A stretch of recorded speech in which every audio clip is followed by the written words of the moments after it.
Welcome everybody to Next Level Contractor and One Exam Prep. And today we're joined by Andrew from One Exam Prep. Welcome, Andrew. Hey, no, thanks for having me back. Always happy to be here. Great. So today's topic is how to pass the Mississippi Contractor exam in 2026. No guesswork methods. Let's jump right into it. So it seems like Mississippi is a pre-approval state to sit for the examination. Can you tell our audience what that means? Yeah, so Mississippi Contractor's License. You got three steps: application, business law exam, trade exam. Can't schedule the exams until you get that approval number from the state. So application's got to be approved to test.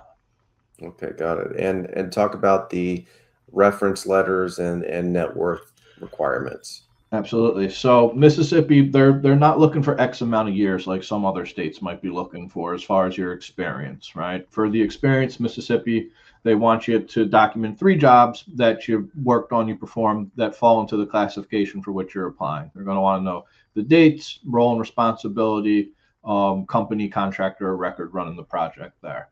In addition to documenting those 3 jobs, they're going to want 3 reference letters. One of those has to be from a bank. And the other 2 can be from anybody familiar with your work, a satisfied customer, a supervisor, someone like that. When we're talking commercial licenses for the major classifications, such as building contractor, you must show that $50,000 net worth. There's no way around it. It's got to be a reviewed financial statement signed off by a CPA. No way around it. Commercial licenses for a specialty classification. So just like a small part of the building contractor, right? Where you don't have the full scope of the building contractor, but something like remodeling. They'd want to see a $20,000 net worth. And again, you can't use a bond for that. You can't use a letter for credit. Credit for that got to be net worth. They're very strict on that. Mm-hmm.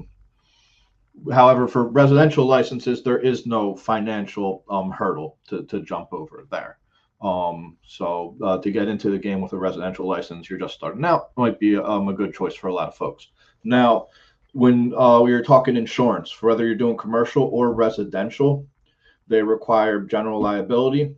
Commercial, it's a decent sized policy you have to have for commercial, $300,000 per occurrence, $600,000 in the aggregate. And for commercial and residential, they require workers' compensation. That's if you have 5 or more employees. Now, I would caution folks, especially if you're going to be working larger jobs with subcontractors. If you sub out work to a subcontractor and he doesn't have workers' comp for himself and his guys, and something goes wrong, you're on the hook for that. So even if you don't think you need the workers' comp because you don't have 5 employees, it's something you probably want to have just to keep yourself safe. Right. Good point. All right, let's get into the exams. These are open book exams. You say there's 2 exams. Can you elaborate on that? Yeah, so similar to most other states, there'll be a business law exam. In Mississippi, it's a 50-question exam with the Mississippi-specific NASGA Contractor's Guide to Business Law, Project Management. If you've taken the South Carolina business law, Louisiana business law, any business law that uses one of those NASGA books, it's very, very familiar book, doesn't change much. And then you'll have your trade exam specific to the classification for which you're applying. So HVAC, electrical, whatever you're trying to do there. These are open book exams. What that means is the questions that the test is asking you, the answers are in the books that you're bringing in with you. They're letting you bring the answers in, is the way to think about it. The trick to the whole thing is locating those answers before you run out of time, being familiar with the books, right? Muscle memory with the books.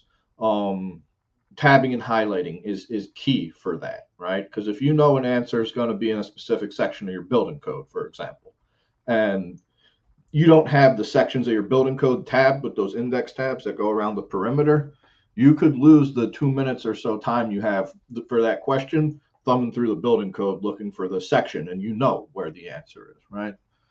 So tabbed and highlighted books is key. And a step above that, I would recommend professionally tabbed and highlighted books. Number of reasons. One, when you get them done professionally, you know that it's done focused in on your exam scope. At least you can be assured that if you use my company, One Exam Prep. I can't speak for anybody else. But whereas you go on Craigslist, right, you see tabbed and highlighted books, who tabbed and highlighted them and based on what. You know, you don't know. Could be useless junk information. In addition, I recommend getting it done professionally because the tabs, you look at PSI, the exam companies, their rules, they got to be permanently affixed, which means when you go to tab one of these books, when you place that tab, it's not coming off. So if you go to do this yourself, you're rushing, you're trying to cook dinner, referee the kids at the same time, you put a couple tabs in the wrong spot, there's really not too much to do about that. So definitely just recommend letting the pros do that there. Okay. And then, of course, follow a guided study plan. You know, you're not reading the books cover to cover, you're not memorizing the information, but you want to build the muscle memory with the books, right? Practice referencing them exactly as you'll do on exam day. Get the feel for the pages, how to open up, things like that. Sounds kind of silly, but it makes a big difference. Right. Okay. NASCLA, Mississippi offers a NASCLA option. Can you explain what that means? Yeah. So for those who aren't familiar, NASCLA is kind of a standardized general contractor exam. It's accepted by 17 states in lieu of that state's specific exam for their GC license. And Mississippi is one of those states. Now, it's a large exam, as you see there in the graphic on the right. They're asking you a lot of questions. It's 24 books, open book. So it's going to be a larger exam than the standard Mississippi-specific building contractor exam. But it's very beneficial for folks who are looking to have the scope outside of Mississippi, because Louisiana will accept your NASCLA scores. Florida will accept your NASCLA scores. Alabama will accept your NASCLA scores. Pretty much the entire Southeast, South Carolina, North Carolina, Georgia, Tennessee, so on and so forth, accepts the NASCLA scores. So if you get a line on a job that's in a state where you're not licensed, but you have NASCLA scores, makes it a lot easier to move into that state. Now, going the NASCLA route in Mississippi, it's still application, and you still have to do the business law exam after the application's approved. So let's say you're general contractor, South Carolina, you already have NASCLA scores. You still have to apply in Mississippi. You still have to take their business law exam. Okay, it seems like a good option for somebody. Definitely, if you're going to expand into states nearby, or want to do bigger projects, I'm sure you could get a client that has jobs in multiple states. So it seems like a really good option. Yeah, it's a great option for those looking to expand the scope of their business, for sure. Right. Okay, great. All right, so we got a little video you prepared. Let's take a look at that. Yeah, running out of time here. No, I apologize, but this is our course for that NASCLA exam, right? So scrolling through it there, you get the book by book practice quizzes, final examinators, simulators at the end. Everything laser focused in on your exam scope, making you a master of referencing the books, not reading cover to cover or memorizing, but learning how to master them, reference them efficiently. We have weekly live classes with the instructor over Zoom, and what we just saw there was the on-demand library of all previous classes. Oh, wow. So streaming 24/7 exam prep, Netflix a contractor exam prep. What we're looking at here is the final exam simulators. And what's great about our simulators is laser focused on that exam scope.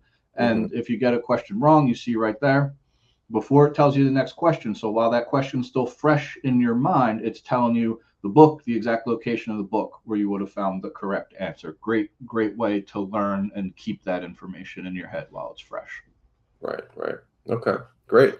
Well, great. I just want to put your information out there. This was really comprehensive for all Mississippi contractors or future contractors in Mississippi.